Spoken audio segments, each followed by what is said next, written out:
The dim, low lighting pushed the romantic tension to the absolute limit, with the dramatic, hides-and-stakes background music swelling. Chloe, the eldest daughter of the family, and Ethan, the cold CEO of the group, were locked in a passionate, chaotic embrace on the massive bed.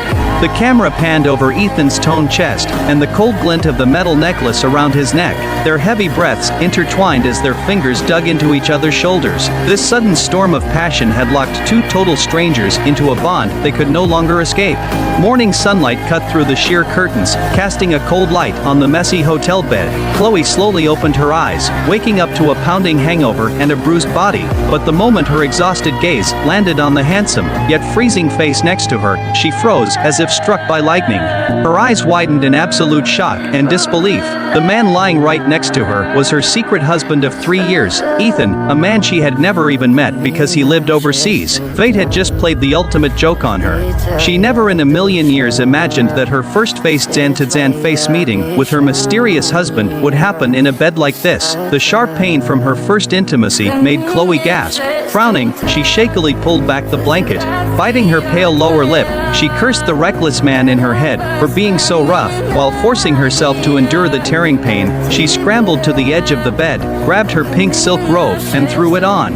To hide her identity and avoid any humiliating confrontation, Chloe wrapped the robe tightly around herself, trying to slip out of this chaotic room before Ethan fully woke up. But just as she slipped into her shoes and took a step, the slight noise woke Ethan up. He opened his eyes, showing none of the usual morning confusion, only a terrifying coldness and pure disgust. He stared icily at Chloe's panicked back, a mocking smirk on his lips. Using her professional alias, he sneered without mercy. "Going somewhere, miss?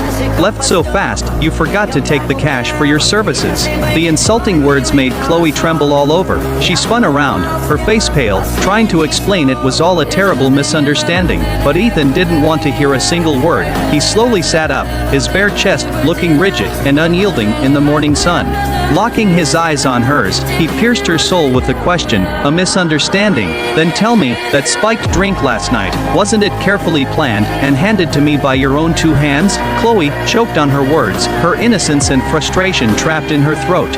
Ethan's eyes flashed with deep contempt. Without hesitation, he flicked a black credit card from the nightstand, letting it fly onto the white sheets right in front of her. In a commanding tone he usually used on subordinates, he barked, "Take the money, name your price, and get out. As for the title of Mrs. Group, and your wild ambitions, don't even think about it." Staring at the secret husband, who clearly loathed her, Chloe's dignity was crushed. She clenched her fists until her knuckles turned white, ready to rip off her disguise and tell him she was the wife he'd rejected for 3 years. But at that exact second, Ethan's phone on the nightstand rang loudly. He picked it up, and a haughty, sharp female voice echoed through the room. The woman coldly demanded that since he was back in the States, he needed to divorce that girl from the family immediately.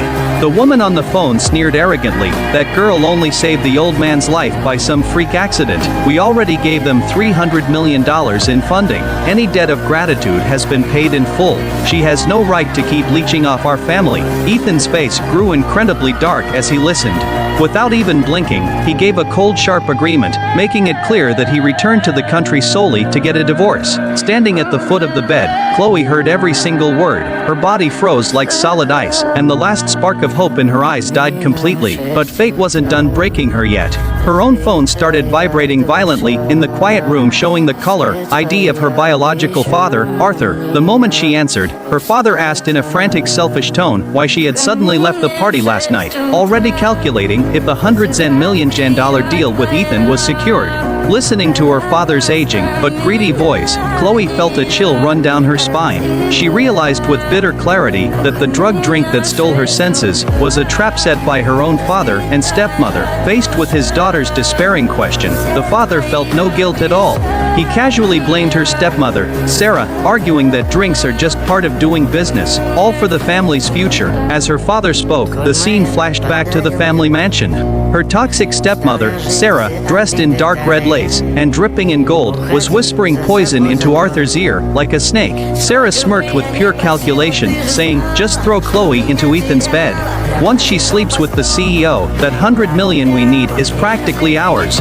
She even bragged about how she set the perfect trap at the welcome dinner. Chloe felt a wave of nausea and profound sadness. Taking a deep breath, she spat into the phone. "Tell Sarah I said thank you for her thoughtful arrangement." And she slammed the phone down. After being betrayed by her family and humiliated by her husband, Chloe broke down completely. She stared blankly at the ceiling with a self-deprecating laugh. Since Ethan wanted a divorce anyway, she decided to pretend last night never happened, treating that drugged messy night as nothing but a bad dream. It was time to walk away and cut ties for good. She quickly slipped on her heels, grabbed her white purse, straightened her spine proudly, and walked out of the room without looking back. Back in the room, Ethan looked at the empty, messy bed, a cynical glint in his eyes. He was utterly convinced that her sudden exit was just a cheap game of cat and mouse. His assistant, Sean, pushed the door open and slid into the room. Nosing around with a black suit in hand, he reported in a gossipy tone that he just saw a very attractive woman slip out of the room. Ethan shot him a glare so icy it could kill. Sean instantly shrank back, trying to laugh it off, teasing his chronically single boss for finally showing interest in women. Ethan dressed expressionlessly and warned him coldly, "If you have this much free time, I can happily ship you off to manage projects in Alaska." Sean instantly stood at attention, not daring to breathe. As Sean turned to leave, Ethan paused and ordered him to dig into the background of the woman from last night. But before Sean could even answer, Ethan waved him off impatiently, saying arrogantly, "Never mind. A woman who tries that hard to get into my bed will definitely show up again sooner or later for money." On the other side of town, Chloe walked down the quiet corridor of the hotel. With every step, a sharp tearing pain in her lower abdomen turned her face pale, and cold sweat broke out across her forehead. She clutched her stomach, cursing Ethan's brutal, relentless behavior in her head. As the pain became too much to handle, she swallowed her pride and headed to a nearby clinic. In the brightly lit examination room, the young female doctor looked at Chloe's charts, her confusion quickly turning into sympathy and anger. Seeing the unusual tears and bruises, the doctor assumed it was a case of severe domestic abuse and immediately offered to call the police. Sitting in the chair, Chloe blushed deep red, wishing she could vanish. To keep her secret and save whatever dignity she had left, she forced a lie, telling the doctor it was just her husband returning from a long trip, and they simply lost control in the heat of the moment. The doctor sighed skeptically, typed up a prescription, and handed Chloe a tube of ointment while giving her a strict warning, "No intimacy anytime soon. Tell your husband to practice some restraint." Shame burned through Chloe as she nodded quickly, grabbed the medicine, and fled the clinic. But the moment she stepped through the clinic's sliding doors, she ran right into the person she loathed most, her stepbrother Sean.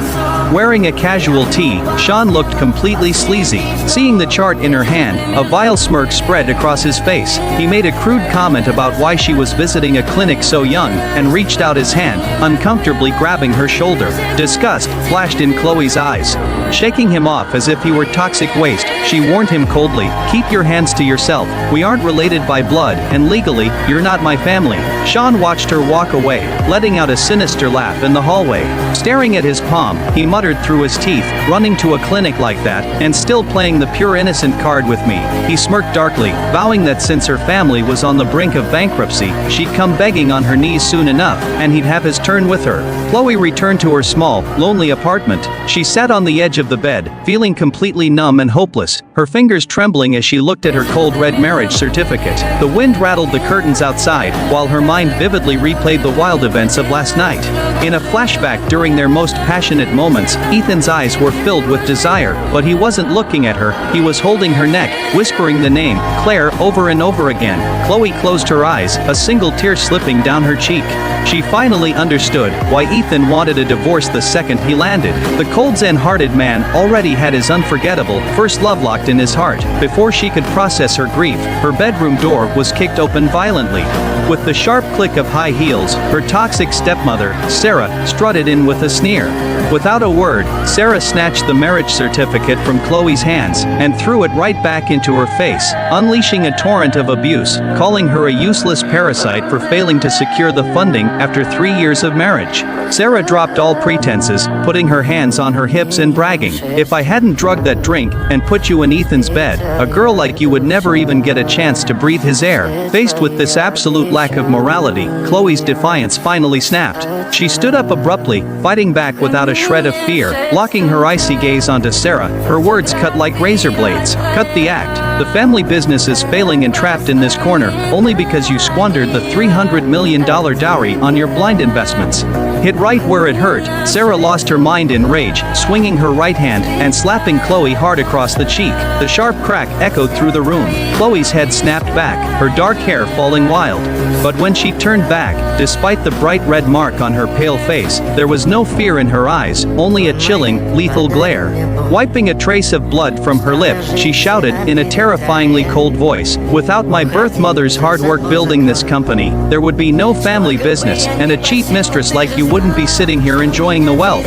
Pointing straight at Sarah's face, she demanded to know what right she had to act like a parent, declaring that Sarah was the one who needed to shut up and get out of the house. Chloe grabbed her purse from the floor, straightened her back, and walked out of the house with absolute resolve, leaving the toxic environment behind.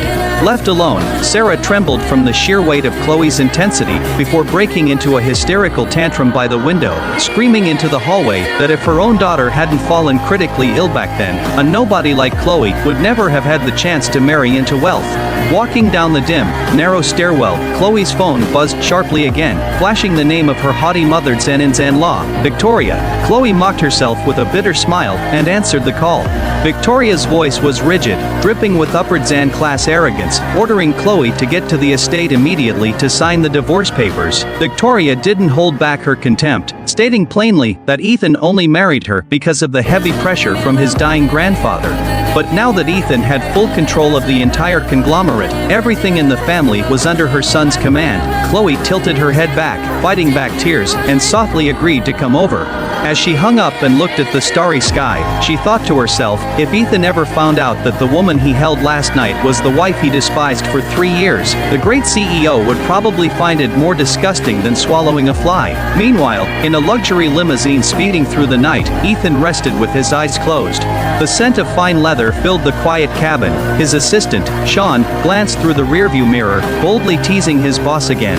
Sean smirked, joking that divorcing a wife he'd never even seen might be a mistake, especially if she turned out to be a stunning beauty he actually liked. Ethan didn't even open his eyes, his voice flat and detached. What is there to regret about a materialistic, clingy woman? Faced with Sean's persistent joking, Ethan snapped his eyes open, flashing a dangerous warning. One more word, and you're the first one getting fired. Sean shut his mouth instantly, and the car fell into a dead silence. Ethan turned to look at the neon lights blurring past the window. Images of the mysterious woman from the storm, locked in his embrace, flashed uncontrollably through his mind like a slideshow. His throat tightened, and he muttered to himself, if that woman were Chloe. But remembering the rumors of his wife's greed, he rubbed his temples in frustration, forcing the ridiculous thought out of his head. The scene shifted to the cold, opulent living room of the estate. Dressed in a luxury gown, his mother, Victoria, elegantly stirred her coffee while tearing Chloe's dignity to shreds with venomous words. Victoria mocked Chloe's father for being a terrible businessman, warning her that the family would never bail them out a second time. She openly compared Sarah and Sean to insatiable leeches. With pure disdain, she sneered, "Consider the background before you make a deal. You can only blame your own low birth." Faced with the extreme insults, Chloe kept her head down, her hair framing her face.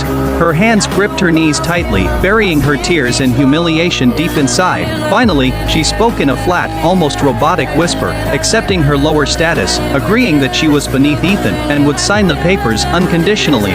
Seeing her give up so easily, even Victoria flashed a moment of surprise, but right in that tense silence, the living room doors burst open. The butler rushed in a panic, announcing that the young master had arrived.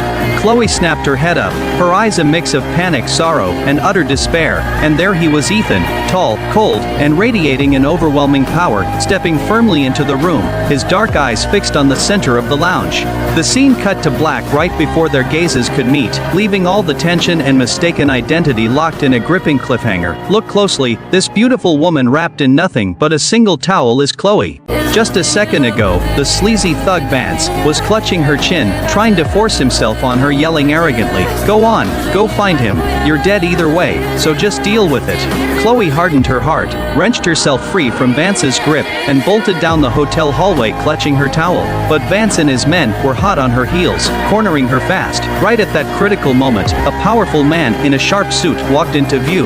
Chloe looked up and recognized him instantly. It was Ethan, the ruthless CEO. Forgetting all about her pride, Chloe took a deep breath, channeled her inner actress, lunged forward, and wrapped her arms tightly around Ethan's from behind, pressing against him. Timing it perfectly, she cried out in a voice sweet enough to melt stone, "Ethan, please don't be mad anymore. I know I was wrong." Ethan froze instantly, wondering what kind of game this woman was playing now. Chloe held onto him tightly while signaling frantically with her eyes, whispering in a tearful, desperate voice, "Mr. Group, Vance won't leave me alone, please help me." By then, Vance and his crew rushed up, looking ready for a fight, yelling, "Stop right there." But the moment Vance got closer and saw the man was the all-powerful CEO, his aggression evaporated instantly, and he turned into a total sycophant. A fake smile broke across his heavy face as he bowed, his sunglasses slipping down, stammering awkwardly, "Mr. Group, ha, I had no idea you two were, my mistake, truly." Vance didn't dare push any further. He didn't waste another second, scrambling away with his men as fast as their legs could carry them. With the danger temporarily gone and Vance out of sight, Chloe finally breathed a sigh of relief. She quickly let go of his arm and thanked him awkwardly, "Thank you, Mr. Group." But Ethan slowly turned around, his gaze cold enough to freeze water. He looked down at Chloe, wrapped in a towel with her shoulders bare, a mocking smirk on his face. "What is your game now? You seemed pretty comfortable calling me Ethan just a second ago. Quite a performance." Chloe's face flushed red and white as she explained softly, "That was only because Vance was cornering me. I had no other choice." Ethan scoffed, completely ignoring her explanation as he stepped closer, his eyes full of disdain. Terrified, Chloe shrank back, covering her chest tightly. "Mr. Group, don't." Ethan glanced at her with pure mockery, his voice sharp, "Why bother hiding it? It is not like I haven't seen it all before, just another cheap trick." With that, he dropped two cold words, "Get out," tears welling in her eyes. "Chloe, leave just yet. Vance is probably still waiting out there." Ethan stood over her, hands in his pockets, the sarcasm dripping from his voice. "Weren't you two getting along perfectly on the golf course earlier? Why run now?" Chloe's temper flared, and she shot back, "We were doing business. I had no idea he was that kind of creep." Ethan laughed coldly, as if he'd just heard a joke. "In business you have to choose the right partners. With judgment as blind as yours, I'm surprised you've survived this long." Chloe grit her teeth, lowering her head as she mumbled under her breath, "If you hadn't rejected my proposal so coldly, none of this would have happened, and you call me blind." Ethan's eyes narrowed, his tone dropping dangerously. "What did you just say?" Chloe flinched, instantly backing down. I didn't say anything." Ethan elegantly straightened his jacket and delivered his final warning, "Stay right here. Once I'm done with my shower, I'll deal with you." He turned and walked straight into the bathroom. Through the sound of rushing water, thick steam filled the bathroom. "Up, Chloe, you're getting a divorce tomorrow. Know your place." Anxious and restless, she stood up and walked weakly to the door, pressing herself against the wood to peer through the peephole, watching the hallway. What she didn't know was that outside, Vance had just run into Ethan, who had stepped out briefly. Vance approached him like an eager puppy, asking slyly, "Mr. Group, ha, your wife didn't come down with you." Ethan frowned, completely confused. "My wife?" Vance quickly tried to make a connection. "Oh right, I've known Miss Penny for years. Never knew she was your wife. My apologies for the misunderstanding." Hearing this, Ethan kept a straight face, but his mind was in absolute chaos. All of Chloe's recent behavior flashed through his mind, and he thought with a cold laugh, so she didn't want the cash because she was aiming for the title of Mrs. Group.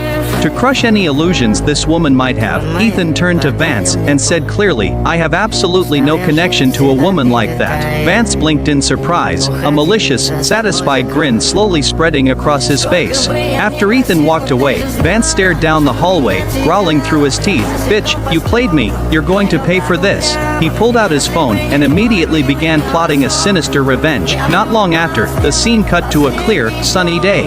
In her apartment, Chloe was dressed in a pink silk robe, looking exhausted as she took a voice call from her business partner. On the other end, her boss comforted her, "Penny, it is fine that the deal fell through. This studio would have closed down long ago without you."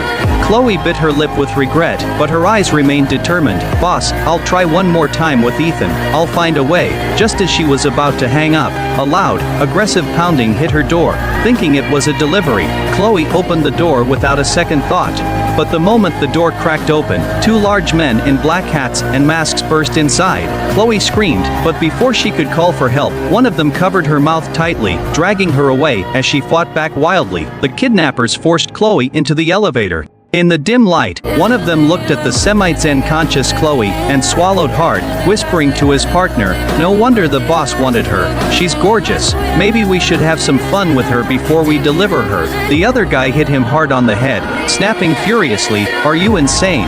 Touching Vance's woman, you want to get us killed? Just move." When Chloe finally regained a spark of consciousness, she was in the luxury suite of the hotel. She lay weakly on the plush sofa, her skin burning and her vision blurry from a heavy sedative. Vance had already taken off his jacket, standing over her in a dark shirt with a vile grin. Chloe groaned in despair. "Vance, what are you doing?" Vance let out a sickening laugh. "What am I doing? Taking some videos from now on. You'll come running whenever I call. Got it?" He lunged forward, gripping Chloe's face roughly. Chloe twisted her head away, fighting with everything left. Completely drunk on power, Vance waved over his three masked guards at the door, shouting arrogantly, "Come on, join in." The three men stepped forward nervously, one of them accidentally bumping into another, making Vance snap in annoyance. "Get the hell out!" Chloe lay on the sofa, breathing heavily, her survival instinct screaming inside her. "If he succeeds, my life is over. I cannot just lie here and die." Vance had lowered his guard, taking off his shoes as he leaned in close. "You're mine now, beautiful." The moment he threw himself at her, Chloe's eyes turned lethal. Gathering every ounce of strength left in her body, she brought her right leg up, but slammed her high heel squarely into Vance's groin with perfect precision. Vance let out a horrific scream, curling up like a shrimp on the floor, rolling around in agony. Seizing the moment, Chloe scrambled off the sofa and ran out of the room barefoot, stumbling blindly. Out in the hallway, the three guards were pressed against the door, listening in. One checked his watch, whispering to the others, "Done already, that is faster than me." Another rolled his eyes, laughing mockingly. "Vance is just a joke in bed, honestly." Before the laugh could finish, the door burst open and Chloe stumbled out, disheveled and sweating. The three guards froze in shock before they could move. Meanwhile, at the other end of the hall, Ethan was walking with a dark expression. Because the bathroom in his original suite had broken down, the hotel manager, sweating in a white shirt, was bowing repeatedly ahead of him, apologizing profusely. "Mr. Group, I am so incredibly sorry. We have prepared the new presidential suite right here." Ethan adjusted his cuffs impatiently, his voice freezing. "Stop following me. Make a stupid mistake like this again, and I'll shut this hotel down." The manager nodded frantically, terrified to look up. Just as Ethan reached the door, Chloe crashed into him, grabbing his arm tightly, collapsing weakly into his chest. Ethan looked down in shock. "Penny, what are you doing here?" Vance. Ethan Group, "What do we do?" Vance, a coward at heart, hissed back, "Don't get me killed. We don't cross Ethan. Watch me." Slipping into a fake smile, he hobbled forward on one bare foot, laughing nervously. "Mr. Group, sorry about that. My girlfriend had too much to drink and caused a scene. My apologies, I'll take her home now." Vance reached out his hand to grab Chloe. Chloe had lost all logic to the drug, but her instincts knew Vance was pure danger. She clung to Ethan's black shirt like a lifeline, burying herself in his chest, crying out in a raw, desperate whisper, "Save me, I've been drugged, please save me." Ethan looked at the burning, agonizing woman in his arms, then up at the pathetic Vance. His gaze cold enough to look at a dead man. He pulled Chloe closer, his quiet voice carrying immense weight as he fired back. "Whether she is your girlfriend or not, you know the answer to that better than anyone." With that, Ethan swept Chloe up into a firm bridal carry, turned into the suite, and slammed the door shut right in Vance's face. Left in the hall, Vance turned purple with rage, throwing his shoe at the floor, screaming, "Useless, you're all completely useless." Inside the room, the drug completely took over Chloe's mind. The moment Ethan carried her into the bathroom, she lost control, wrapping her arms around his neck and biting him hard. Ethan winced, snapping, "Are you a dog?" But Chloe couldn't hear a thing. Her eyes were glazed over as she panted heavily, staring at Ethan, mumbling over and over, "Hubby, I'm so hot, it burns." Their bodies tangled tightly by the edge of the small tub, Chloe leaning in to kiss him. Ethan's own breath caught for a second, but his morals told him not to take advantage of her. His expression hardened. He gripped her chin firmly, forcing her to look up, barking, "Are you awake yet?" He grabbed the shower head, turned it on full blast, and drenched Chloe's head with freezing cold water without mercy. The icy water poured down her hair, shocking her system and clearing the drug's fog. Soaked and trembling, she curled up in the tub, looking terrified and helpless, tears mixing with the water on her face. Ethan looked down at her, a flash of complex emotion in his eyes, but his voice stayed harsh. "Clear now. If you're clear, get out." He dropped the shower head and walked out of the bathroom without looking back. The scene shifted to the living room. Ethan had changed into a clean shirt, sitting on a white armchair with his legs crossed, reviewing documents on his laptop. Behind him, his assistant was peeking through the doorframe, his mind racing with gossip. "The boss is actually hiding a woman. If he catches me spying, I'm dead." Taking a deep breath, the assistant suddenly yelled out, "Boss, I didn't see anything." The shout completely ruined the quiet tension. Ethan didn't even look up, his voice deep, "Get out." The assistant fled instantly, but the moment he hit the hallway, his gossipy nature took over, and he whipped out his phone to send a voice note to his friends. "Breaking news, guys, our cold boss has a woman in his room." Lester Group. Ethan slowly raised his head, his eyes filled with judgment. He closed his files, a sarcastic smirk playing on his lips. "Calling me hubby now? You're really not hiding your intentions anymore, are you?" Chloe turned pale, waving her hands to clarify. "No, Mr. Group, the hallway was a complete mistake." Ethan scoffed with disdain. "You'll really do anything to keep a client and seal a deal, won't you?" He threw a blueprint onto the floor, not wanting to look at her anymore. Feeling wronged, Chloe knelt to pick up the papers.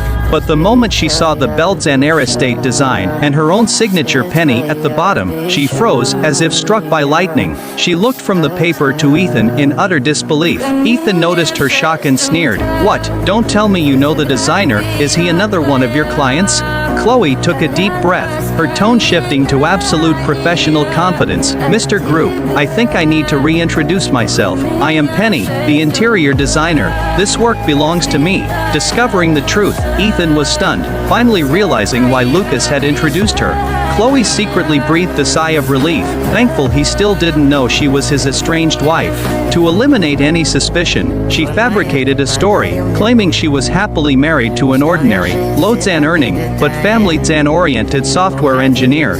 Ethan mocked her choice in his head, thinking she was supporting a slacker. Ultimately, he approved her design and handed over the project. Chloe thanked him and left, but immediately received a text from Lucas reminding her to sign the divorce papers at the Billionaire estate tomorrow. She smiled bitterly at the irony of signing her divorce papers in the very house she was designing. The next day, Chloe arrived at the estate, only to run into Ethan's mother Victoria. Victoria wasted no time humiliating her, saying her family wasn't even fit to clean their shoes. But Chloe remained calm, stating she was only there to sign the papers. She challenged Victoria, "If our family business can only survive on your charity, then this marriage has no reason to exist." She walked away proudly, leaving Victoria speechless and furious. Later, inside his car, Ethan reviewed files and told his assistant to make sure Chloe signed quickly. But as the car moved forward, Ethan spotted a familiar figure on the sidewalk. It was Chloe, pale, feverish, and clutching her head in pain. Before the car even fully stopped, Chloe collapsed onto the pavement. Ethan jumped out, rushed over, and lifted her into the car to head to the hospital. When she woke up, she insisted her engineer husband was simply too busy, and she didn't want to worry him. Ethan grew frustrated, warning her, "Unconditional devotion never ends well." As she walked into the clinic, the assistant noted Ethan's dark mood. Ethan snapped back, "I'm fine. I just happen to have a crush on someone else's wife." He had previously seen Lucas pull Chloe into a fake embrace to avoid an ex-gen girlfriend, leading Ethan to believe Chloe was unfaithful to her husband and lived a reckless life. Chloe dragged her exhausted body back to her family home, only to face a storm of criticism. The family's second round of funding was critical, and they needed Ethan's support. Learning she wanted a divorce, her father Arthur turned pale and shook with rage. Her stepmother scolded her, calling her ungrateful for ruining such a massive opportunity. In a desperate move, her father suddenly dropped to his knees before her, crying. Shocked, Chloe tried to pull him up. "Dad, what are you doing? Please stand up. Her father held her hands tightly, begging Chloe, I am begging you. The company will ruin without them. Please do not divorce Ethan. Looking at her father kneeling for money and hearing her stepmother's insults, Chloe felt entirely broken. Just then, her phone buzzed with a final notice from Ethan's lawyer, demanding a signature today or facing a lawsuit. Trapped between Ethan's cold pressure and her family grinding through work while looking up the famous tycoon, Ethan, just as she was yawning from pure exhaustion, her phone rang. The dream deal that would save her company had actually gone through. She was told the contract was ready for pickup first thing in the morning.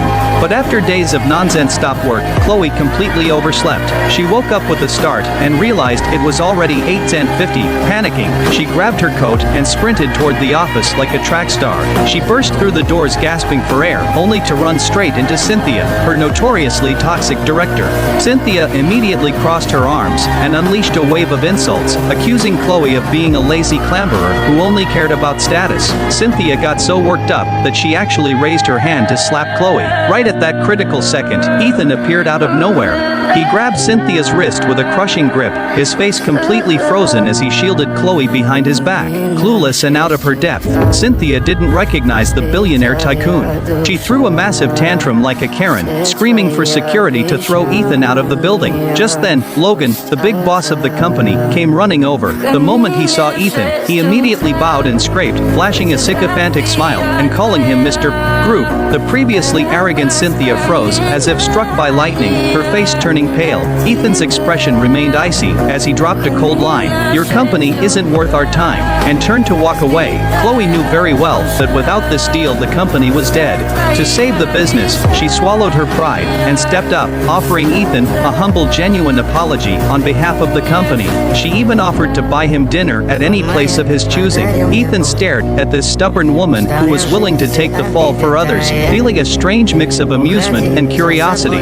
Chloe stayed incredibly sincere, promising to pay whatever damages necessary, as long as it was within the company's financial limits. Expressionless, Ethan coldly announced the immediate firing of Cynthia, then turned on his heel and walked away without looking back. While Cynthia was being dragged out by security in absolute shock, Logan was practically jumping up and down in a panic, urging Chloe to run after Ethan and fix this mess before he left. Chloe sprinted all the way and managed to squeeze into the elevator with Ethan. Inside the cramped space, she kept begging him to reconsider the partnership. She even pushed her luck and slid into the back of his luxury sedan. Once inside, Chloe seized the moment to hand over the contract with both hands, but Ethan only brought up her being late this morning, asking if she intended to make him late for his meetings as well. After spending the entire day in a state of extreme stress and exhaustion, the smooth motion of the car finally took its toll on Chloe. She drifted into a deep sleep, her head dropping gently onto Ethan's shoulder. The chauffeur looked through the rearview mirror and smiled, assuming the young woman in the back was the boss's secret lover. He couldn't help but comment on how hard it is for independent women today, balancing the intense pressures of both family and career after marriage. Listening to the driver's gossip, Ethan felt totally helpless, knowing he had never even mentioned this woman to anyone. Suddenly, his phone vibrated violently in his pocket. It was his grandfather, demanding his return in a stern, commanding tone. The old man announced his sudden return to the country and ordered Ethan to bring his secret wife Chloe to pick him up at the airport. Ethan hung up and looked down at Chloe, who was sleeping peacefully on his shoulder, a complex look of contemplation flashing through his eyes. Suddenly, Chloe snapped awake and realized she was practically cuddling Ethan. Scared out of her mind, she scrambled to apologize, pushing the door open and running out like she was escaping a fire. But before she could get very far, her phone rang again. It was Ethan's mother, Victoria, delivering a cold, harsh command, ordering her to come to the Billionaire estate immediately for an urgent matter. Chloe quickly fixed her messy hair and rushed over to the estate. The moment she pushed the front doors open, she found the entire family sitting in a circle, the atmosphere in the room heavy enough to suffocate someone. Victoria didn't even bother with greetings, slamming a set of divorce papers onto the coffee table with a thud. She demanded Chloe sign them immediately and leave with absolutely nothing. She sneered sneered cruelly, promising the family would bail Chloe's father out of bankruptcy only if she behaved, before adding a final insult, saying a girl of Chloe's status was never fit to carry on their bloodline. Chloe's biological father, Arthur, and her stepmother, Sarah, sat quietly on the side, watching his daughter get humiliated. Arthur clutched his chest, tears streaming down his face as he begged for mercy, promising Chloe would change if she had done something wrong. But Chloe could no longer endure this endless, degrading treatment. She straightened her spine and stated coldly that during their 3 years of secret marriage, she had never bothered Ethan once, while his family had done nothing but tear down her dignity over and over. As the argument escalated out of control, Arthur suffered a massive heart attack. He groaned in agony, clutching his chest tightly, his eyes rolling back as he collapsed onto the sofa. The estate fell into total chaos as everyone scrambled to rush the dying man to the air outside the freezing hospital operating room. Sarah lost her mind completely. She wailed hysterically, throwing all her rage and frustration directly at Chloe, screaming and beating her, blaming her for killing her own father. A few moments later, the lead doctor stepped out with a grim expression. He told Chloe gently that her father was in the final stages of liver cancer. The cells had spread everywhere, making surgery completely impossible, and the clinic could only provide heavy painkillers to ease his suffering. The words hit Chloe like a physical blow, leaving her leaning against the wall, instantly dropping into a bottomless abyss of despair. Meanwhile, across the city, Ethan sat expressionlessly in his sedan. His assistant turned from the front seat, reporting carefully that the young mistress had failed to show up at the airport today, suggesting her devotion to the grandfather was all just an act. Ethan replied coldly, "Don't worry about her anymore," and went straight home. The moment he walked into the mansion, his fierce grandfather appeared with a scowl. Seeing Ethan return completely alone, the old man flew into a rage. He slammed his cane against the floor, fiercely defending Chloe, saying she was a brilliant, well-mannered girl who deserved her pride. The old man glared at his grandson, ordering him to treat Chloe with absolute respect and never let her suffer a single grievance again, before demanding they hurry up and give him a great grandchild. In the VIP wing of the hospital, Arthur finally opened his eyes. The moment he woke up, Sarah started whispering poison in his ear about Chloe, but Arthur weakly took his wife's hand, filled with immense guilt toward his daughter, feeling he had been nothing but a burden to her instead of a father. Determined to make amends, Arthur insisted with absolute resolve that 30% of his company's shares must be transferred to Chloe. Hearing this, the stepmother stopped her fake crying and erupted in anger. She screamed in protest, complaining that she and her son, Sean, only held a measly 10% combined, arguing that giving Chloe 30% would leave them begging on the streets. She even threatened the weak man until his chest heaved violently, his hands gripping his shirt again in intense pain. Chloe stood numbly at the end of the quiet hospital hallway, choking back her tears as she dialed Ethan's grandfather to apologize. She forced a sweet, calm tone, lying that she had to stay behind due to her father's sudden illness, promising to bring a special gift tomorrow to make it up. Hanging up, she leaned against the cold wall, filled with dread, knowing that if she kept tangling with Ethan, their secret would blow up in front of the old man. Taking a deep breath, she shifted into professional mode and sent Ethan a brief text, asking to meet in his office tomorrow to review the design details. A moment later, Ethan sent a cold Word reply, "I'll be there." The next day, Chloe arrived at Ethan's luxury penthouse suite. Ethan had just stepped out of the shower, wearing trousers but completely bare-chested. When he turned around, Chloe froze on the spot. His broad back was covered in deep, crisscrossing scars, silent witnesses to a brutal and violent past. An involuntary wave of deep sympathy washed over Chloe. Without a word, she stepped forward, picked up the ointment from the table, and began gently applying it, dressing his wounds with care. But right in the middle of this intimate, quiet moment, Ethan's phone on the table buzzed violently, flashing the name Claire in bold text. Staring at the flashing name, Chloe's racing thoughts cooled down instantly. She assumed this Claire was the true love Ethan kept locked in his heart, and felt that her presence as a technical wife would only cause trouble. Swallowing her bitter disappointment, she quickly packed her things and excused herself. Ethan frowned at her sudden coldness, feeling completely frustrated and annoyed. Meanwhile, in a hides-and-rise building across the street, the grandfather was peering through a set of vintage brass binoculars behind a curtain. Seeing his grandson bare-chested, the old man grinned with satisfaction, thinking his normally dense grandson was finally using his charm to win over his wife. Ethan left the building shortly after, his face dark with irritation. Inside the car, his assistant nervously delivered the latest update, reporting that Chloe's boss and husband, Logan, had booked a romantic dinner at the city's most luxurious restaurant last night. Hearing this, Ethan's fists clenched tightly inside his sleeves, a wave of pure jealousy and rage hitting him instantly. He assumed Chloe was still completely devoted to a man who constantly betrayed her. He glared darkly, cursing her in his mind for being so utterly blind. To give Chloe and her family a lesson they would never forget, Ethan coldly ordered his assistant to block all financial funding to her family's firm, stating ruthlessly, "Let them go under, they need to learn their lesson." Outside, a heavy rain began to fall as Chloe sat on her bed, staring at her phone. Suddenly, a blunt text from Ethan popped up on her screen, "Where is my dinner?" Cold sweat broke out across her skin as she realized she had completely forgotten about her duty to bring him dinner due to her father's critical state. She scrambled to call him back, apologizing frantically before grabbing the meal or rushing out into the pouring rain toward his hotel. When she stood in the suite again, Ethan was still bare-chested, with a towel over his neck, his eyes full of mockery and coldness. Chloe sighed, stepping forward silently to apply the ointment to his back once more. Ethan let out a cynical laugh, taunting her with sharp words, asking if a married woman spending her nights serving another man in a hotel wasn't worried about making her beloved husband jealous.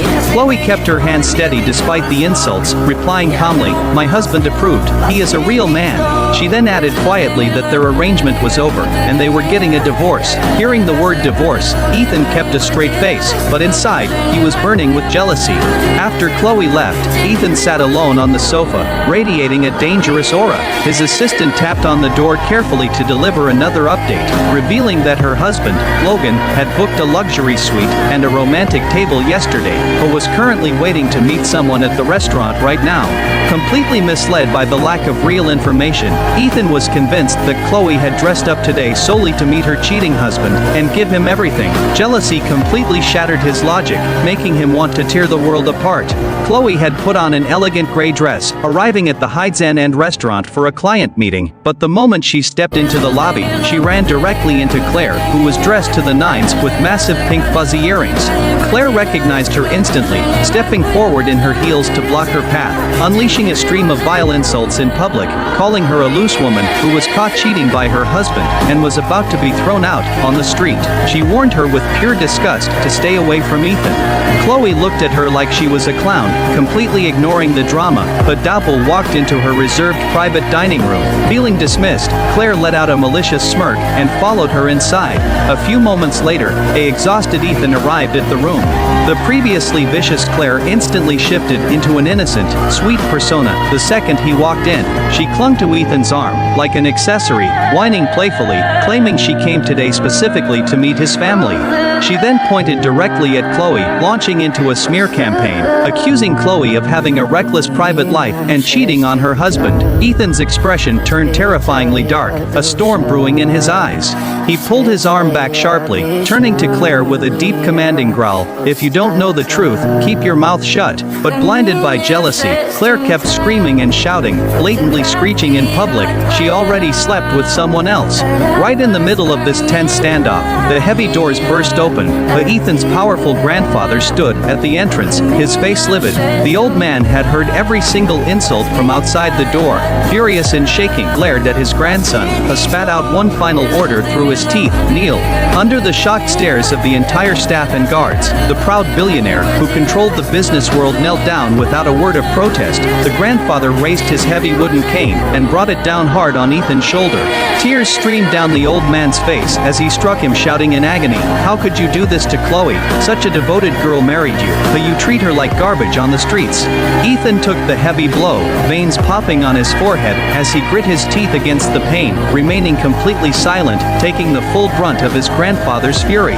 Late that night, after the storm passed, Ethan sat on his massive sofa in a striped shirt, looking like a demon straight out of hell, elegant yet completely frozen, because of the massive gap in information information, he still had no idea that the wife his grandfather was protecting was the very designer he thought belonged to Logan. Ethan's heart was consumed by jealousy, rage, and betrayal. Glaring into the dark, he delivered a cold, emotionless command to his assistant: crush her family's business, block every single funding project they have, but bring them to absolute bankruptcy immediately. They need to learn their lesson. The curtain fell on a heavy cliffhanger of tragic misunderstandings and intense suspense. At the start of the story, Chloe went to the family mansion to find her sister, Valerie.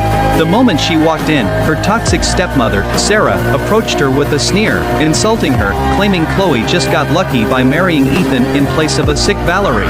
Chloe didn't buy into the drama, pulling out her phone to check a text from Valerie, who had sent a smug message bragging that Ethan gave her a towel to keep warm. Chloe warned Sarah coldly, "I'm still married to Ethan. Tell Valerie to stay away from her brother Zan in Zan Law." But the vicious Sarah ignored the warning. The moment Chloe left, she sat on the couch with her son, Sean, plotting to drug Chloe and ruin her reputation. Once Chloe was kicked out by the group family, Valerie could take her place. Hadaba wealth would belong to them. Sean grinned maliciously and agreed. The scene shifted to a luxury restaurant where Chloe, in a stunning gold dress, met Ethan. Sitting down, she casually asked if he rarely took women out to dinner. Ethan remained expressionless, his eyes cold, as he glanced at a couple cuddling nearby. It was Logan, acting incredibly intimate with another woman. Ethan asked Chloe coldly how she would feel if she saw that. Chloe panicked internally, wondering if Ethan had discovered her secret identity. But Ethan's next words were even colder, stating flatly that all men stray. Before the tension could break, Logan appeared and interrupted them. To keep her secret safe, a panicked Chloe pulled Logan aside, begging him to play along. But to Ethan, it looked like Chloe was throwing herself at a deadbeat. Furious, Ethan stormed out, leaving her with a harsh insult. To make matters worse, Chloe received a frantic call from home. The group family had blocked all of her family firm's business deals. Hearing the news, her father collapsed from stress and was rushed to the air. Chloe rushed to the hospital, her heart breaking seeing her father on oxygen. She comforted him, promising to beg Ethan's grandfather to lift the financial block. Suddenly, Sarah burst into the room, screaming insults at Chloe, accusing her of trying to kill her father to sell the company before slapping her hard. To keep her ailing father calm, Chloe held back her tears and stepped out. Left alone with the weak man, the greedy Sarah decided to secure the shares for herself, reaching out and turning off the father's oxygen valve while no one was looking. Crying in the hallway, Chloe had no idea her father was dying. With nowhere else to turn, she called the grandfather, who warmly invited her over. Meanwhile, Ethan was drinking with his friend, Sean, at a lounge. His friends teased him about his obsession with Miss Penny. Just then the butler called, saying the grandfather wanted him back at the mansion. The moment Ethan arrived, the old man unleashed a wave of fury, ordering him to apologize to Chloe. To force them together, the clever old man drugged Ethan's water and left the house with the butler, giving them space. The drug made Ethan burn with desire as he loosened his shirt and returned to his room. At the same time, Chloe drove through a pouring rainstorm back to the mansion. She pushed the door open, calling out for Ethan as she walked inside, completely out of his mind. Ethan grabbed her from behind, whispering the name Penny. Chloe fought back in terror, but he pinned her to the bed. Hadaba rainstorm outside witnessed their passionate, drugs-and-fueled encounter. The next morning, Chloe woke up to find Ethan burning with a high fever. Despite her own hurt, she gently applied a cold towel to soothe him, but the moment Ethan opened his eyes, the warmth vanished into ice. He gripped her chin with a sneer, accusing her of using his grandfather to trap him, mocking her for being devoted to a deadbeat. Chloe's heart broke completely. Later, Ethan was admitted to the hospital, with Claire and her cousin, Mia, tending to him. Chloe walked in with her revised designs, but before she could speak, Mia and Claire teamed up to humiliate her, framing her for breaking Claire's ribs. Seeing Ethan watch coldly without defending her, Chloe swallowed her pride, apologized to Claire, and walked out in tears with her files. Chloe's exit only fueled Claire and Mia's hatred. At a lavish family gala later that week, the two women plotted again. Mia bribed a waiter to spike Chloe's champagne. Unsuspecting, Chloe drank the wine and immediately felt dizzy and feverish, stumbling into a private VIP lounge to hide her state. The sleazy waiter followed her inside, locking the door firmly behind him. Seeing a helpless Chloe, he lunged at her with a foul grin. Right at that critical second, Ethan burst through the door with his assistant. Furious, Ethan slammed the waiter to the floor and beat him mercilessly, growling, "You think touching her is worth your life?" The bleeding waiter begged for mercy, confessing Mia had ordered ordered the hit. Ethan threw the man aside, scooped up the semi-unconscious Chloe, and stormed out. The drug had taken over completely, and Chloe clung to his neck, crying, "Hubby, help me." Ethan's gaze darkened as he carried her into a suite, where they spent another wild night together. Waking up the next morning, Chloe assumed this was just Ethan's way of punishing her. Afraid of his disgust, she endured the physical ache and fled the room in despair. At the clinic, Claire complained to Mia that Ethan's punishment for Chloe was too light. Just then, Ethan walked in with a dark expression, warning Claire to think about the consequences before playing games, as it would ruin her family's firm. He turned and left coldly, leaving Claire boiling with jealousy. Days later, Chloe brought her ninth draft to Ethan's executive office. Ethan, wrapped in nothing but a towel after a shower, threw the blueprints to the floor, insulting her cruelly, telling her to serve the client until they were satisfied. As Chloe endured the humiliation, Claire walked in, wearing a bright red dress. Chloe quickly gathered her papers and fled the office, while Claire coaxed Ethan into attending her family's upcoming gala, to which he coldly agreed. On the night of the gala, the mansion was glowing with luxury. Sam was chatting with Claire. Suddenly, Chloe made a breathtaking entrance in a silver, backless sequin gown, stealing the spotlight from everyone, but the crowd began whispering cruel rumors, mocking her as the desperate woman who drugged the CEO. Ethan arrived holding Claire's hand, telling her he forgave the past, making Chloe lower her head in pain. Seeing her alone, the charming Sam approached her with a drink, inviting her to be his date. Ethan saw this and instantly turned into a jealous wreck, pushing Claire aside, marching over to warn Sam to keep his distance before storming off in a huff. Claire stood there, shaking with rage, vowing to ruin Chloe once and for all. Chloe tried to leave the gala, but Sam pulled her back. She broke free, thanking him for the help, but made it clear her issues with Ethan were none of his business before walking away. Meanwhile, Claire and Mia used the same trick again, bribing a waiter to spike Chloe's drink. Chloe drank it unsuspectingly, the drug hitting her fast as she stumbled back into the VIP lounge. The waiter followed her in and locked the door, lunging at her with a grin, but Ethan burst through the door like a guardian angel again, beating the man bloody. The waiter confessed Mia was behind it. Ethan carried Chloe to a suite, where she cried out for her husband through the drugs fog as they shared another passionate night. Waking up the next morning, Chloe still thought it was just a transaction, fleeing the room in deep sorrow. At the hospital, Claire complained to her cousin, while Ethan delivered his final warning. When Chloe entered with her blueprints, she faced the sisters' final insults. She didn't fight back, apologizing quietly before leaving in tears. Ethan chased her down, pinning her against the wall in fury. Chloe looked at the man she loved and hated, stating through her tears, "Once this deal is done, and we divorce, we are completely finished." She walked away without looking back, leaving Ethan alone, his eyes filled with pain. The dark plot against Chloe was growing in the hotel corridor.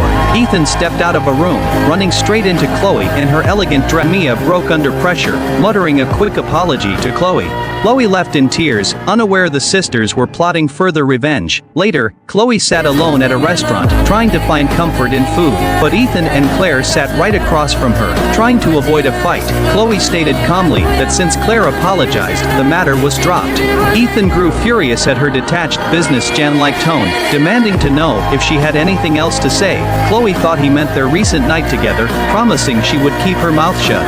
Ethan completely misunderstood, assuming she had mistaken him for another man, and flipped a water glass in a rage before storming out. Watching him leave, Chloe suddenly felt a wave of nausea, wondering why she felt so sick lately. Just then, a warm text from the grandfather arrived, and she headed back to the old estate. Chloe returned to the estate exhausted, but after a few words with the grandfather, she suffered a wave of morning sickness and fainted on the sofa. The family doctor was called, and his diagnosis shocked everyone. She is pregnant. Chloe woke up devastated, knowing Ethan wanted a divorce and would never accept the baby. She begged the old man to keep it a secret, but the furious grandfather marched to Ethan's room, where Claire was clinging to him, and slapped Claire hard across the face. He exposed the pregnancy to Ethan and warned Claire's family would be ruined if they touched Chloe. Claire fled in tears, while the old man collapsed from a sudden hemorrhage from the stress. Misunderstanding the situation, a dark's perfect golden ending. Making money is the ultimate glow-up for adults. Take Jane, our executive executive assistant at the launch party. When she heard her full-time salary jumped to 10 grand a month, she couldn't hide her massive grin. She laughed and cried all at once, already making plans. In just 1 year, she could finally buy a house and have a place to call home. Meanwhile, her boss Logan watched her with an unreadable look, but success at work always brings hidden enemies. Right outside the banquet hall, a wealthy woman in sunglasses was reaming out Linda, the chief secretary. "How could you mess this up?" the woman hissed. "I told you to get rid of her, not give her the spotlight." Linda could barely breathe, quietly promising she wouldn't fail next time. The woman warned her that one more mistake would cost her her job. The corporate power struggle and a massive conspiracy had officially begun.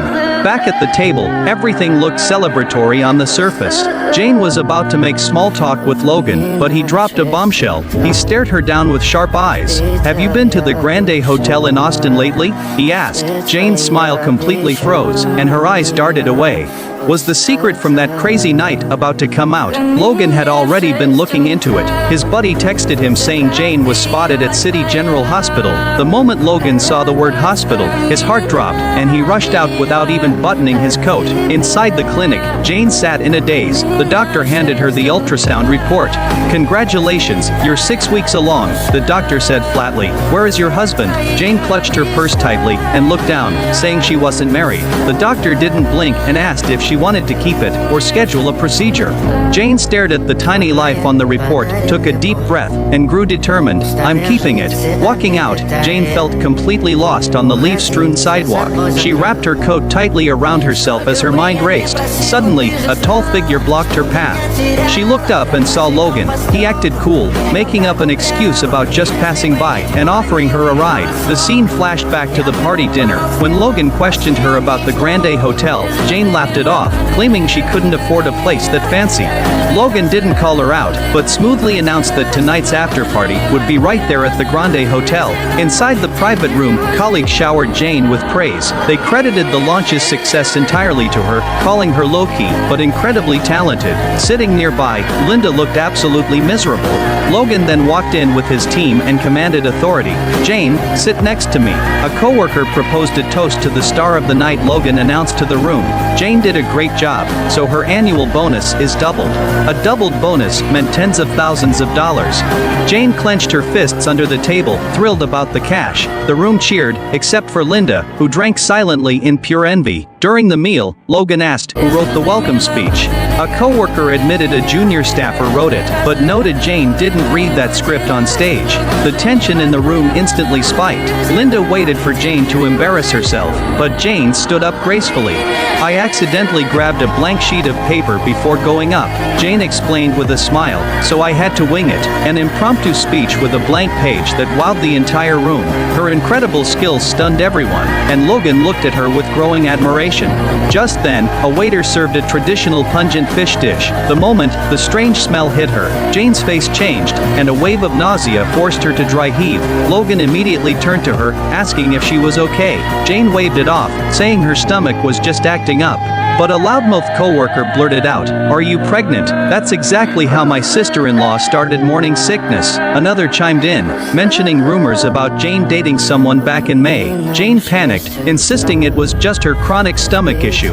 Logan remained silent but gave a cold order to the waiter, "Take this dish away." He didn't say much, but that protective move showed exactly how much he cared. Honestly, Jane had been nervous even before the hospital visit because her period was 2 weeks late. When she got back to her apartment with the positive report, her childhood friend Hank was cooking in an apron. Hank had made a table full of her favorite spicy food. Jane looked at the heavy dishes, touched her stomach, and sighed. During dinner, Hank asked if she was seeing anyone, mentioning he saw a nice car drop her off. Jane smiled and told him it was just her boss. Hearing it was just her boss made Hank instantly relax. Still, secrets have a way of coming out. On the ride home earlier, Logan had criticized her habits. "You have a bad stomach, but but still drink iced coffee every day.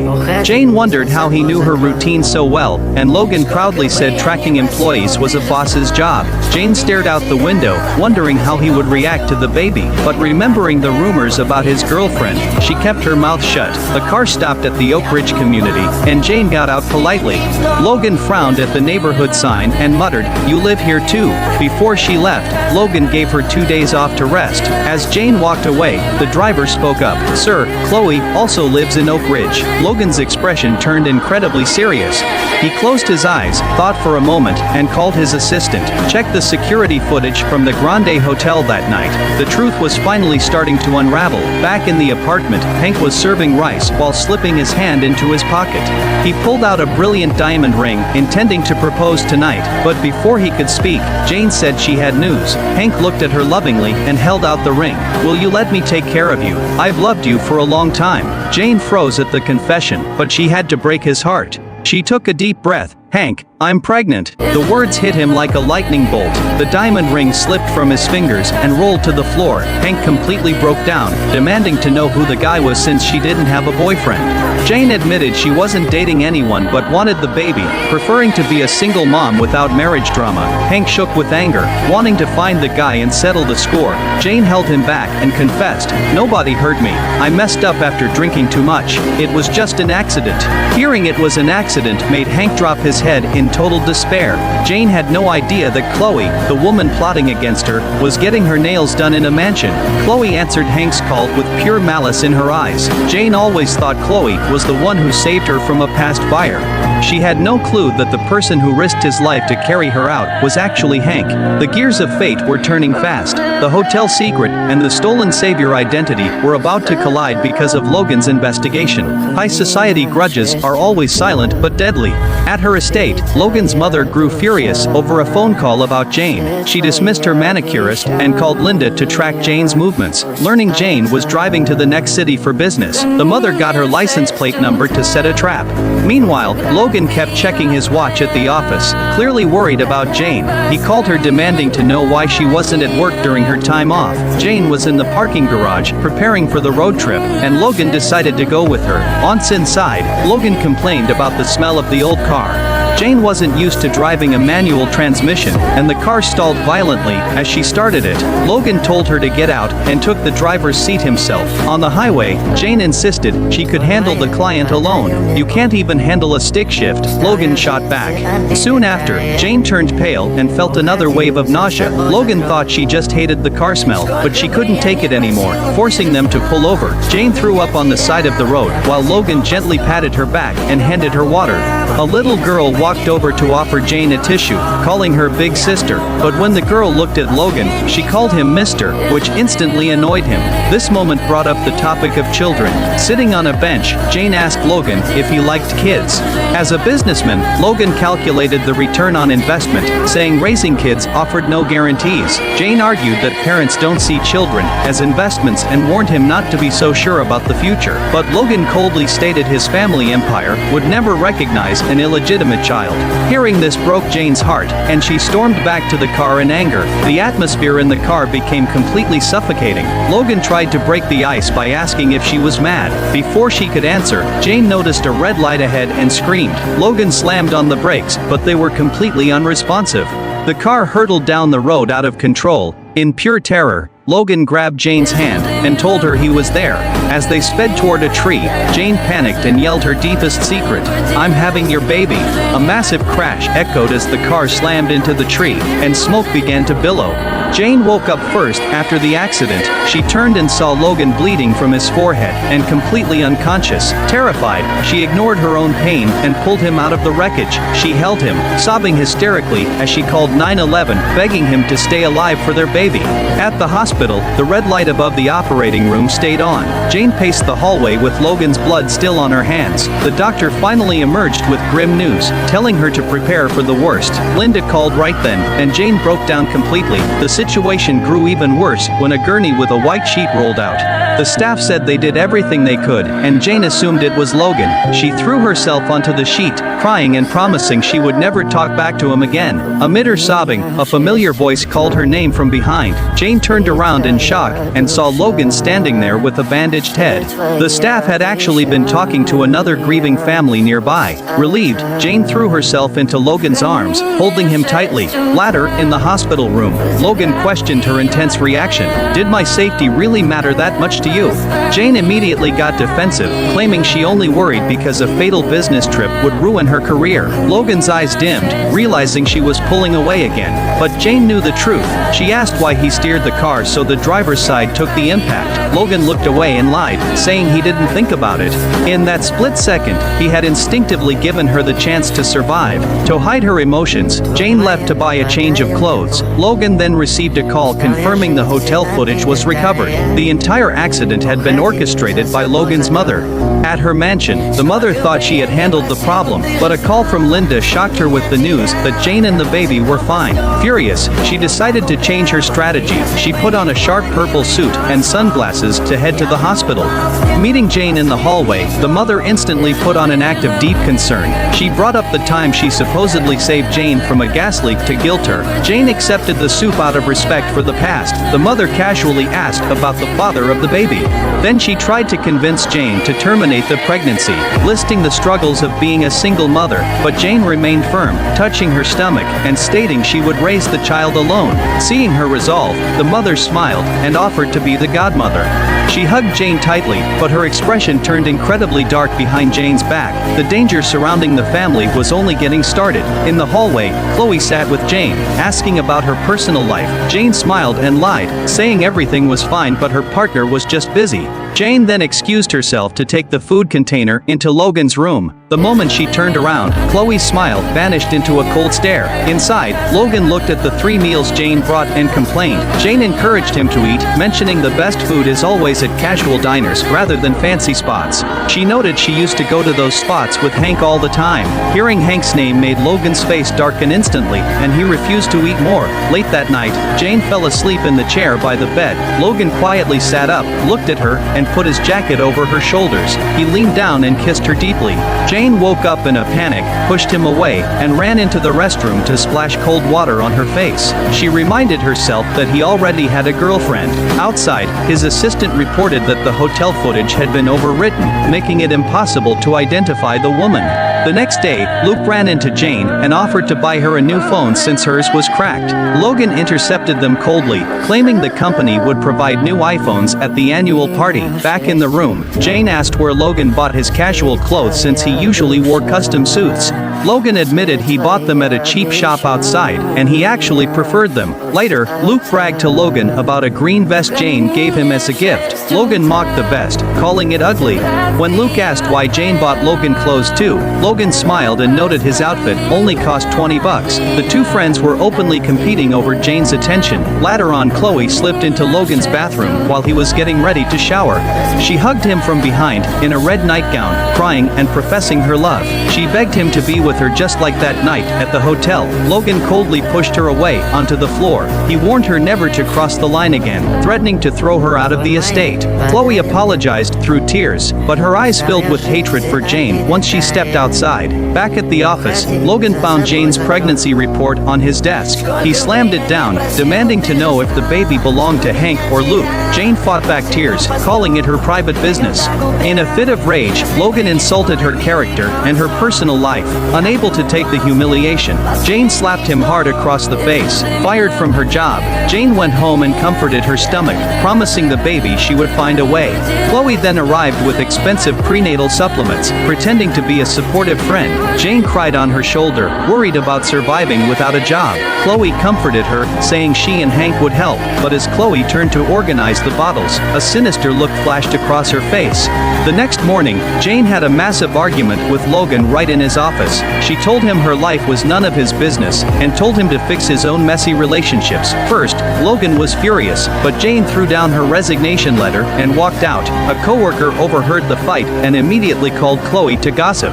The co-worker lied, claiming Jane was sleeping around with both the boss and Luke. Meanwhile, Hank was comforting Jane at home, calling the situation an accident. Logan sent a text demanding Jane return to the office immediately.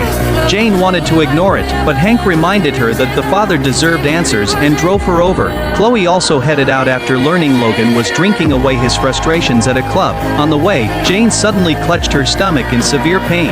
Hank wanted to go straight to the hospital, but Jane insisted on driving to the club first. They ran into the assistant in the hallway, right as Chloe stepped out of the elevator. The assistant welcomed Chloe as Logan's girlfriend, leaving Jane to stare at her in silence.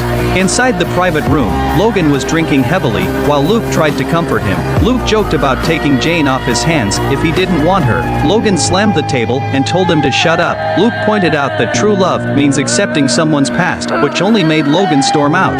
The scene shifted abruptly to the emergency room. The doctor asked Jane what she had taken besides regular vitamins. Jane mentioned she only took the imported supplements from Chloe. Logan and his assistant rushed into the room just as the doctor examined the bottle. The doctor revealed the pills were actually dangerous medication meant to terminate a pregnancy. Jane looked at Logan with pure anger, telling him to ask his girlfriend Chloe for answers. Hank burst in and punched Logan, demanding he leave Jane alone if he was already with Chloe. Logan yelled back, claiming the baby wasn't even his. Heartbroken by his reaction, Jane had Hank throw him out. Logan left in anger, finally realizing there was a massive secret he didn't know. The truth of what happened in the hallway was far more sinister. Jane had tried to see Logan, but Chloe stopped her, crying and begging for the man. Chloe used the past fire rescue to guilt Jane into stepping aside. Jane gave in out of kindness, but she collapsed from severe bleeding the moment Chloe walked away.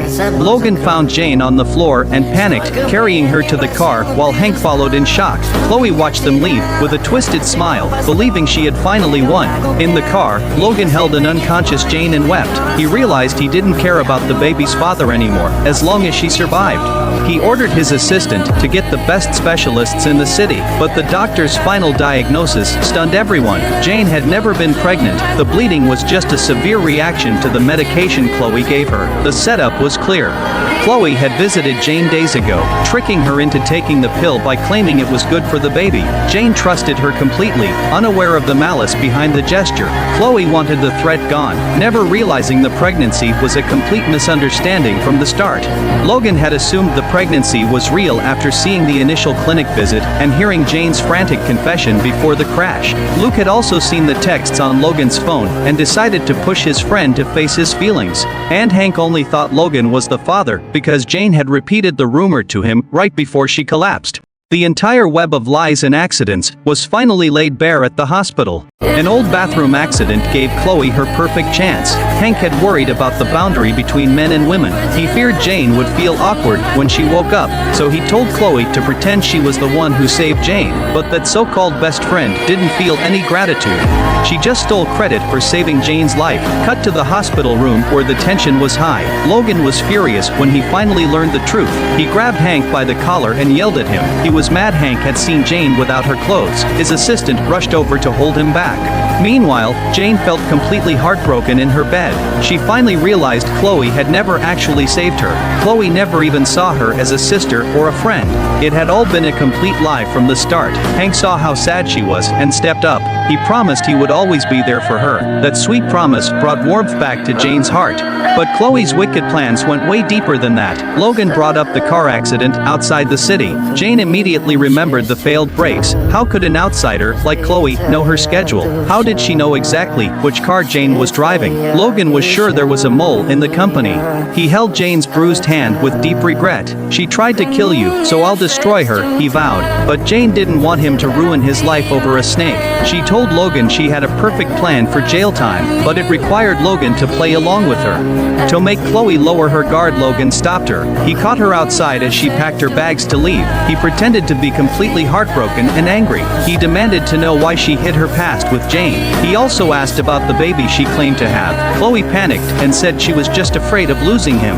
Logan went right along with his performance. He insulted Jane's reputation right in front of Chloe. Then he praised Chloe for being sweet and loyal. Chloe believed she won and threw herself into his arms. But lies can only last for so long. Logan asked Hank for the real story about the baby. Hank yelled back at him in absolute frustration. He said Jane had never even dated anyone else. Logan was the only man she had ever been with. The baby couldn't belong to anyone but Logan. The truth finally hit Logan like a brick wall. He thought back to that night at the Grande Hotel. He told Jane he never had feelings for Chloe. He hadn't even touched her since she moved into Oak Manor. He only found Chloe's resume in his room that night. That was the only reason he mistook her identity, and Chloe had simply played along with the error. Everyone could finally see Chloe's master plan, but Jane wondered about the previous rescue. If Chloe was always plotting, how did she save her life? Hank took a deep breath to reveal his own secret. He confessed he had hidden the truth for years. The revenge plan moved forward smoothly. Jane returned to the company as a regular secretary. She walked through the office holding a folder. She ran into Chloe, who was wearing a pink suit. Chloe sat on the sofa looking completely smug. She demanded hot water instead of coffee to be difficult. Jane didn't fight back and just smiled. Chloe dismissed Amy to get some privacy. When Jane brought the hot water, Chloe spilled it on herself. She screamed and blamed Jane for trying to burn her. Jane stayed perfectly calm despite the drama. Your attitude sure changed fast, Jane mocked. Amy tried to look tough and defend her boss. Jane laughed and noted she knew Chloe way longer. Chloe sent Amy away and stepped close to Jane. She bragged that she was marrying Logan very soon. She claimed Logan put her in the office to learn. She was going to run the family empire as his wife. Jane played along and offered her fake congratulations. The moment Chloe left, the office door shut. Logan pulled Jane against the wall for a tight hug. Jane told him to behave since they were at work. But her eyes were filled with absolute warmth. Logan buried his face in her shoulder for a moment. Then he asked how the investigation was going. Jane noted Linda had been acting very strange with Chloe. Logan agreed it made sense for Linda to suck up, but Linda swapping the speech before was a red flag.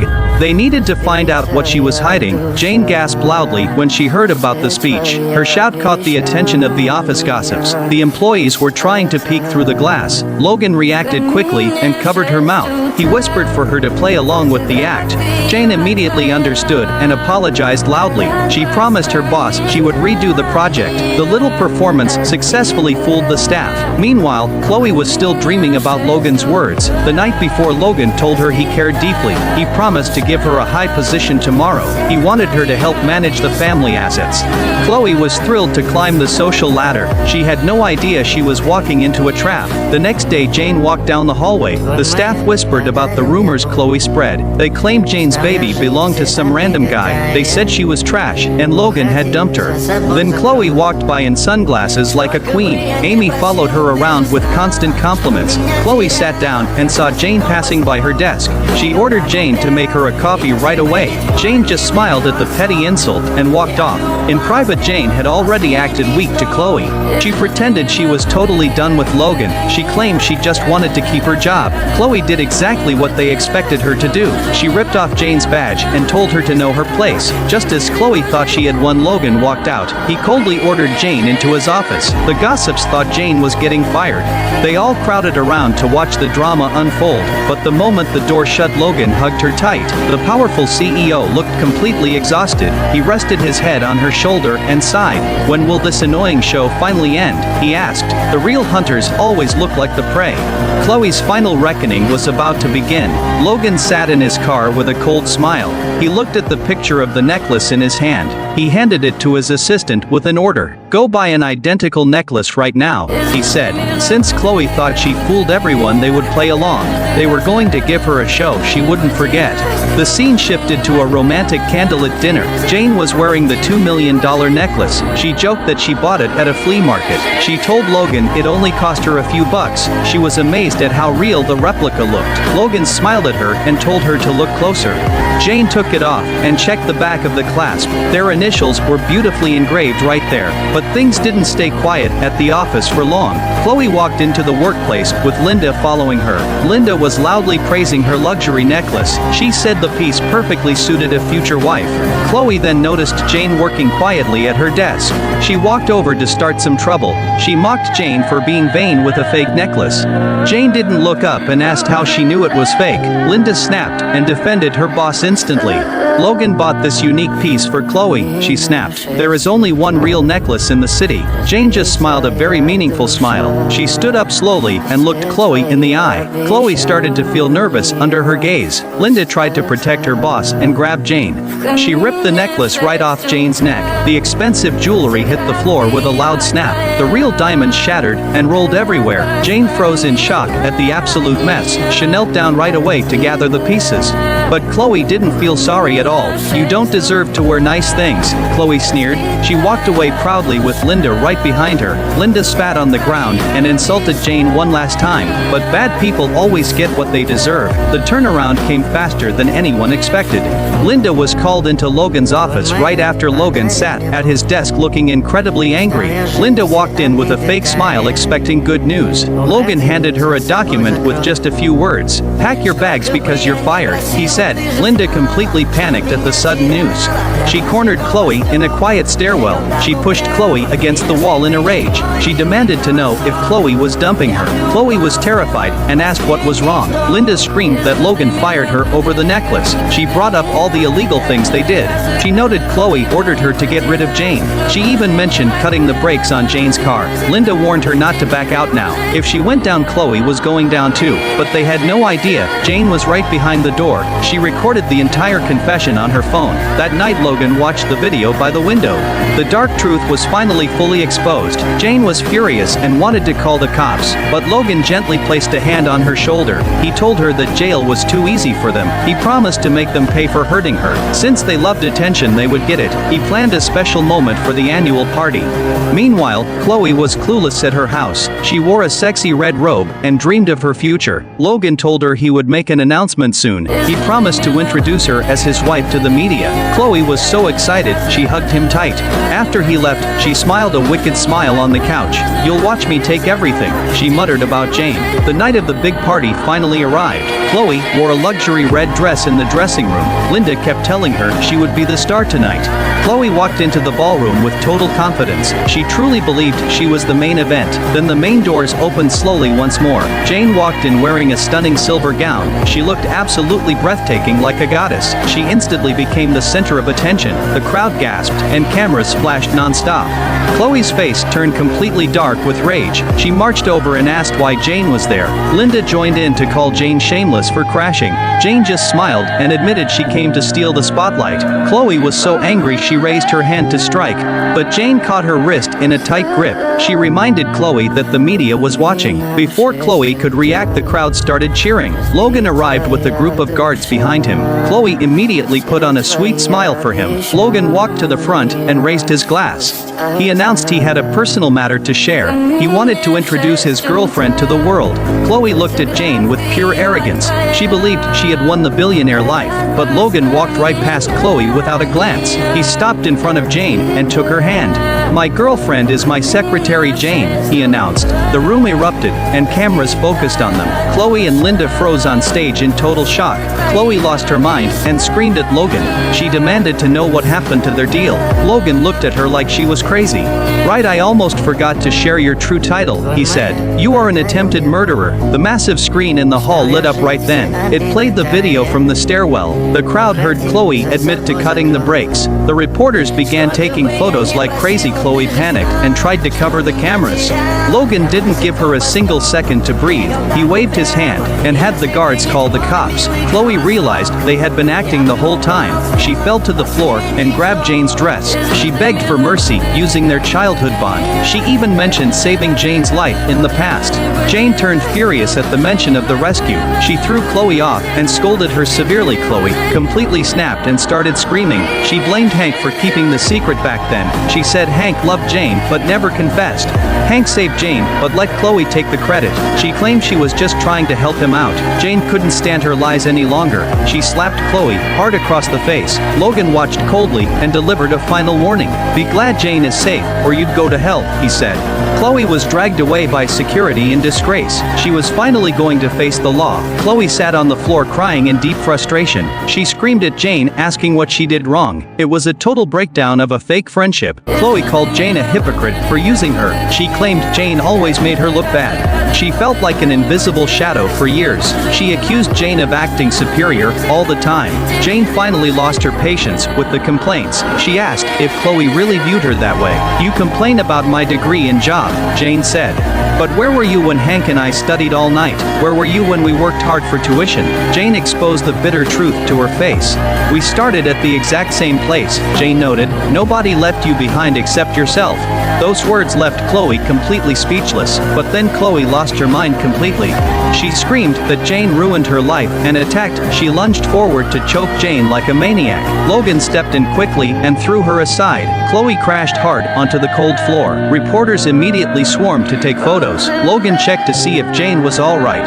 Jane touched her neck and looked down at Chloe. "That ruined necklace cost $2 million, Jane said. "You'll pay every dime back to me. Your cheap necklace is only worth $20, but I'll throw that money back to you. A fake copy will never become the real thing." Logan didn't want to waste more time on her. He ordered the guards to take her to the precinct. The dramatic chaos finally came to an end. Later on, the scene shifted to a cozy home. Jane was working late on her tablet in the living room. She took a sip of coffee and complained about her boss. She called him a demanding corporate giant. Logan answered from the kitchen while wearing an apron. The powerful CEO was acting like a house husband. Jane started making some very specific demands. She wanted tea with exact measurements and temperature. Logan walked over with a spatula and laughed. He accused her of getting revenge for work. Jane stood up and challenged him playfully. Logan smiled and said he did have a problem. He picked her up and carried her to the bedroom. He laid her down gently on the soft bed. Jane complained that he was ruining her clothes. Logan looked at her with pure affection. "I'll give you my entire fortune instead," he whispered. Jane blushed and told him he was being ridiculous. Logan smiled and told her to check under the pillow. Jane reached under and found a stock transfer form. He had signed the entire company over to her name. "Now who is being ridiculous?" Logan teased.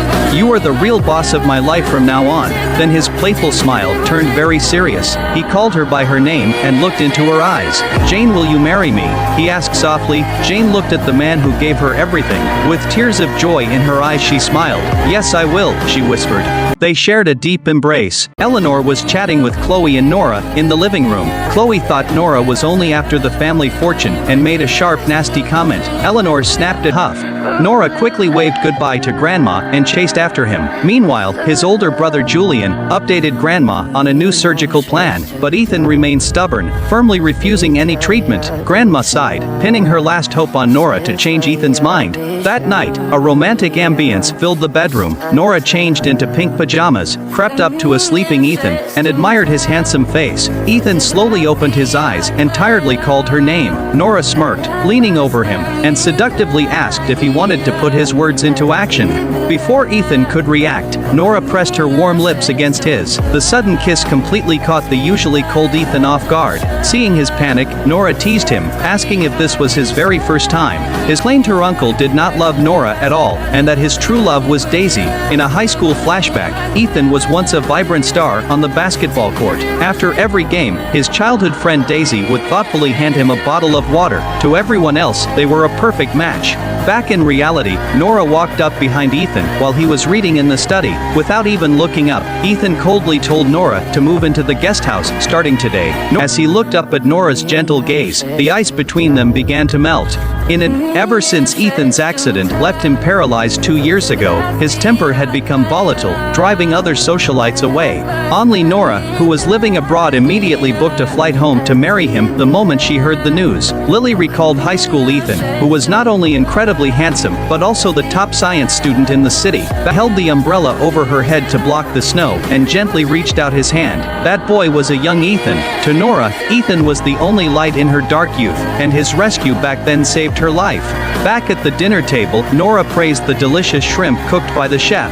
She tried to get closer to Ethan by asking him to pick up some packages with her, but Ethan pushed her away again, coldly refusing her invitation. He reiterated that he was only her husband on paper and would not care if she dated other people, as long as she did not bring them home. Ethan dryly told her to do whatever she wanted, but a flash of loneliness crossed his eyes. In truth, Nora was just meeting up with Lily that afternoon. Lily grimly revealed that a friend in Oregon confirmed Ethan had signed a medical aid in dying agreement a year ago. Nora's eyes dimmed for a moment, but she admitted she already knew. She firmly told her friend that this was exactly why she wanted to have a baby with him as soon as possible.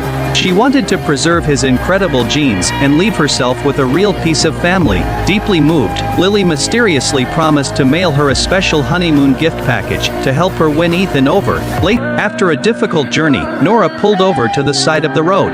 She took out her phone and called the city, seriously reporting that the road near Griffith Park was uneven and needed repairs. After making the call, Nora received some good news about her job, confirming she could start at the new company tomorrow. But when she returned home, the atmosphere turned tense again. Ethan pointed to a box on the floor and calmly told Nora that her package had been placed in her bedroom. Nora saw right through them and politely declined, saying she already had plans, but Marcus pushed harder, even using the project transition as a threat. Nora immediately turned the tables, dropping a pile of demanding tasks on his desk and ordering him to compile a 3-year report tonight.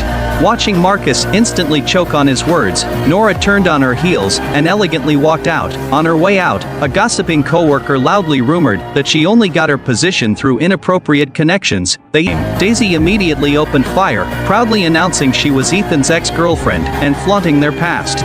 Nora's expression darkened before she delivered a fatal counterstrike, coldly asking why she abandoned Ethan the moment he had his accident. Daisy choked up, playing the victim and claiming she loved him too much to face the tragic reality. Nora ruthlessly exposed her hypocrisy in front of everyone, asking why she jetted off to Paris with someone else during his darkest moments. Furthermore, Nora brought up Daisy's recent affair scandal and slammed a top divorce lawyer's business card onto the table. Leaving a trembling Daisy behind, Nora walked away with a triumphant smile. When she returned home that night, a slightly tipsy Nora in a glittering black gown looked at Ethan with fiery eyes. She carelessly threw herself will absolutely fall for him all over again. But as the hours tick by, Brandon is left sitting all by himself at the empty table. He keeps checking his watch, and the excitement in his eyes slowly turns into deep disappointment. Finally, he pulls out his phone and dials Chloe's number. Meanwhile, the scene shifts to a cozy restaurant. Ethan walks into the dining area from outside. He sits down at the table with Chloe and Brandon. Looking at Chloe, Ethan recalls the winter they first met. He remembers how Chloe used to walk past his grandfather's roasted food cart every day, looking incredibly hungry. Later, his grandfather